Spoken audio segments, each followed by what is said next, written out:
Halo Sobat Pembelajar semuanya, ketemu lagi dengan saya, Hasan Asyari. Pada kesempatan kali ini, kita akan mencoba membahas satu materi terkait dengan pembayaran, di mana saya akan fokus membahas terkait dengan pembayaran dengan menggunakan tambahan uang persediaan untuk pembayaran kontrak dalam rangka penanganan COVID-19. Saudara sekalian, sebelum saya melanjutkan, jangan lupa untuk subscribe dan bunyikan lonceng. Nah, saudara sekalian, kalau kita berbicara terkait dengan pengadaan barang dan jasa dan pembayaran, ini hal yang sangat erat kaitannya. Di beberapa video sudah saya sampaikan terkait dengan bagaimana proses pengadaan barang dan jasa. Nah, di dalam penanganan COVID ini, ada hal yang sifatnya relaksasi diberikan oleh Dirjen Perbendaharaan terkait dengan pembayaran atas transaksi-transaksi yang memerlukan kecepatan dalam pelayanannya. Nah, oleh karena itu, Menteri Keuangan mengeluarkan Peraturan Menteri Keuangan Nomor 43 Tahun 2020, di mana salah satu pembahasannya adalah terkait dengan masalah tambahan uang persediaan tunai, di mana ini digunakan untuk beberapa keperluan yang sifatnya tadi, yang memerlukan kecepatan. Nah, saudara sekalian, tadi sudah sampaikan dasar hukum kita kali ini adalah Peraturan Menteri Keuangan Nomor 43 Tahun 2020, yaitu tentang mekanisme pelaksanaan anggaran belanja atas beban anggaran pendapatan dan belanja negara dalam penanganan pandemi coronavirus disease 2019. Ya.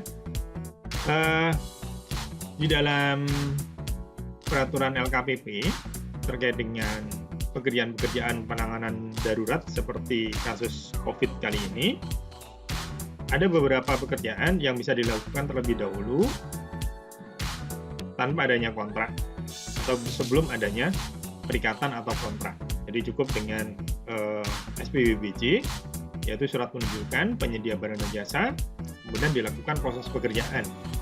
Ini terutama untuk pekerjaan-pekerjaan yang mendesak dan juga sangat memerlukan tindakan yang cepat.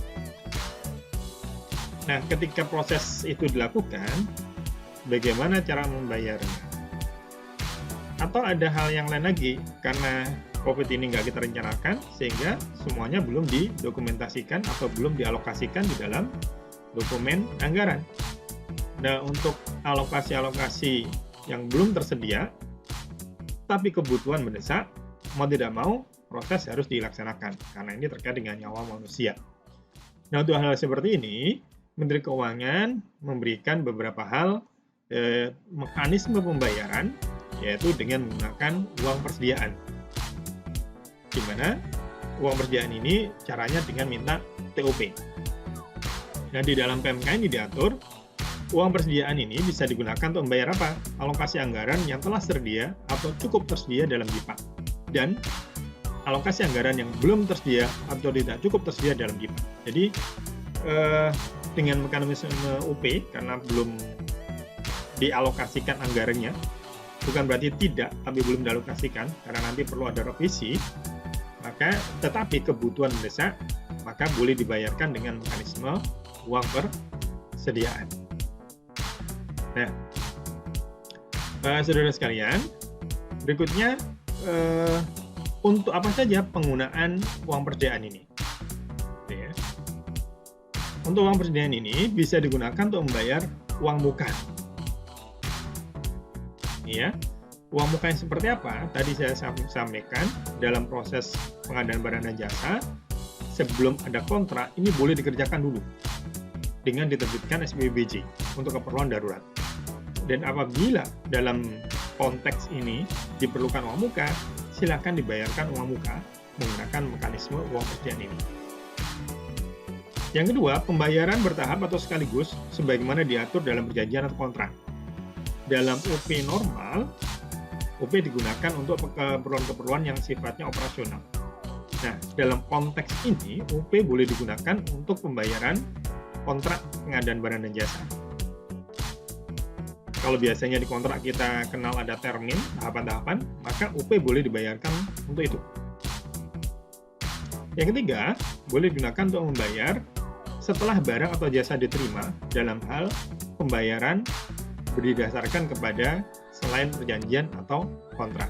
Jadi kalau ada perikatan selain perjanjian atau kontrak, misalnya dengan MOU atau dengan apapun itu, ya, maka boleh dibayarkan menggunakan uang persediaan. Ya. Termasuk sebenarnya SPBBJ tadi di sini. Jadi belum ada kontrak, tapi bisa digunakan TOP. Atau dengan nota pesanan saja bisa digunakan untuk membayar tagihan-tagihan. Nah, bagaimana mekanismenya? UP yang tadi saya sampaikan itu menggunakan TOP. TOP-nya TOP tunai. Bagaimana mekanismenya? KPA mengajukan permintaan TOP tunai kepada Kepala KPPN yang disertai dengan rincian rencana penggunaan TOP dan surat pernyataan KPA bahwa kegiatan yang akan dilaksanakan yaitu dalam rangka penanganan pandemi COVID-19. Jadi ingat, TOP tunai ini hanya dipergunakan, ya, TOP tunai ini dipergunakan dalam rangka apa? Penanganan COVID. Ya. Dan dalam konteks ini, kalau di TOP yang normal di PMK 190, ini pertanggungjawabannya harus keseluruhan. Nah, di sini untuk TOP yang digunakan penanganan COVID ini lebih fleksibel, yaitu bisa dilakukan pertanggungjawabannya itu baik mau secara keseluruhan, ya, ataupun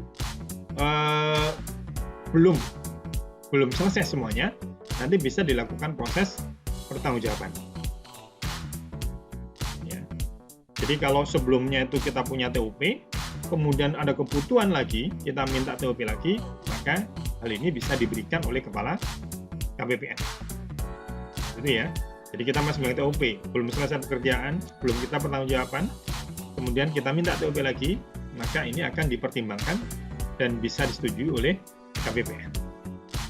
Ini beda dengan TOP yang normal. Di mana TOP yang normal tidak akan diberikan TOP lagi sebelum dipertanggungjawabkan TOP sebelumnya. Ini relaksasi yang diberikan oleh Menteri Keuangan untuk mempermudah. Berikutnya bagaimana mempertanggungjawabkan TOP. Saudara-saudara sekalian, ini normal ya. Untuk kedisiplinan, TOP ini dipertanggungjawabkan dalam waktu 1 bulan. Ini normal. Atau sesuai dengan persetujuan Kepala KPPN. Nah, pertanggungjawaban TOP dilakukan setelah apa? Barang atau jasa diterima atau penyedia menyerahkan jaminan untuk pembayaran uang muka. Tadi saya sampaikan, ketika ada SPBBJ diperlukan diaturiskan uang muka, maka boleh tuh diberikan uang muka atas dasar SPBBJ tadi. Yang penting diatur saja di situ. Kalau pakai LS kan nggak bisa, karena belum ada kontrak, belum ada perjanjian, sehingga belum ada yang dicatatkan ke dalam aplikasi Smart. Maka bisa dibayarkan dengan TOP tadi. Dan alokasi dana tersedia atau cukup tersedia dalam DIPA. Artinya apa? Pastikan alokasi dananya ada. Jangan sampai kita minta TOP nggak ada alokasi dana. Maka tadi harus ada surat pernyataan. Nah itu, pernyataan dari KPA. Ini untuk keperluan apa? Bahkan dalam konteks tertentu, apabila diperlukan revisi yang persetujuan eselon 1, maka harus mendapatkan persetujuan eselon 1. Transaksi berikutnya adalah pertanggungjawaban TOP tunai dapat dilakukan secara bertahap atau sekaligus. Jadi kalau misalnya kita belum habis nih, kita SPJ-kan. Ya, kemudian kita SPJ-kan yang kedua. Ya, kita bikin pertanggungjawaban, kita sampaikan KPPN, baru 30%. Ya. Kemudian nanti akan kita pertanggungjawabkan lagi. Yang penting di sini harus ada komunikasi dengan KPPN. Memberikan alasan apa ini.